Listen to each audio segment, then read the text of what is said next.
Bagaimana keterangan dari tim kuasa hukum dari pemohon 1 Anies Baswedan Muhaimin Iskandar, ada Bambang Wijoyanto.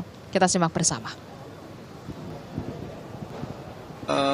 Memastikan semua pihak, termasuk kami, sudah mengajukan dan berikhtiar memaksimalkan semua informasi, fakta, peristiwa yang semuanya menjadi bukti untuk diajukan. Bahkan tidak pernah dalam sejarah proses sengketa Pilpres ini kami menggunakan riset, ya. Kami melakukan riset, mengajukan berbagai riset dan ahli-ahli yang dapat dipertanggungjawabkan untuk menguji kesahihan argumen-argumen yang kami ajukan.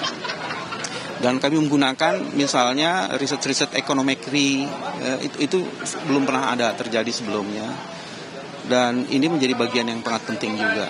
Terus yang ketiga, memang putusan hari ini akan menjadi penting karena 8 negarawan yang menjadi pilar Mahkamah Konstitusi akan memutuskan, saya menyebutnya quo vadis Mahkamah Konstitusi, apakah daulat rakyat yang berbasis pada demokrasi itu dimuliakan atau dihinakan.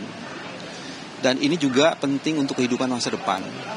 Dan yang lebih penting lagi sebenarnya, kalau mau menguji argumen-argumen yang diajukan itu, dari pihak KPU sendiri sebenarnya kan banyak tidak mengcounter dalil-dalil kami. Dia hanya mengajukan saksi dan ahli 3 orang yang semuanya basisnya di. Padahal kami menguji mulai dari apakah azas pemilu dan prinsip penyelenggaraan pemilu itu dilakukan secara benar. Nah, itu sebabnya kami menyebutnya ada pengkhianatan terhadap pelaksanaan